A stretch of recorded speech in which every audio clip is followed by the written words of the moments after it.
اللهم صل على سيدنا مولانا محمد طب القلوب ودوائها وعافية الأبدان وشفائها ونور الأبصار وضيائها وعلى آله وصحبه وبارك وسلم صلاة وسلاما عليك يا رسول اللہ صلی اللہ علیہ وسلم۔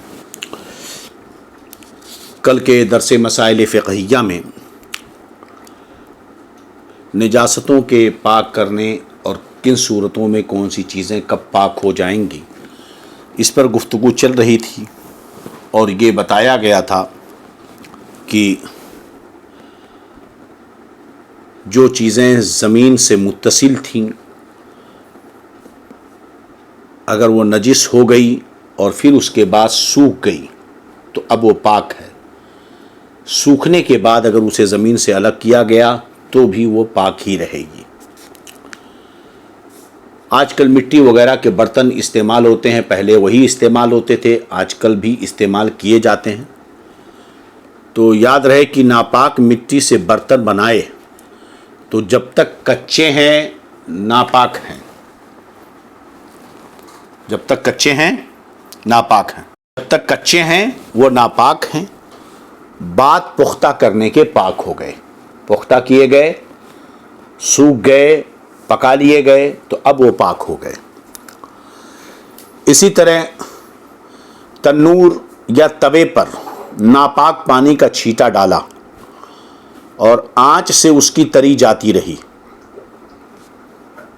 تندور ہے یا توا ہے، ناپاک پانی کا چھیٹا اس پر پڑا اور آگ کی وجہ سے اس کی تری چلی گئی، اب جو روٹی لگائی پاک ہے، اب اس کے بعد روٹی اگر پکائی تو پاک ہے، لیکن اگر تری کے ساتھ ہی روٹی لگا دی تو روٹی ناپاک ہو جائے گی۔ کچھ جگہوں پر اپلے جلا کر کھانا پکانے کا رواج ہے، تو یاد رہے کہ اپلے جلا کر کھانا پکانا یہ جائز ہے۔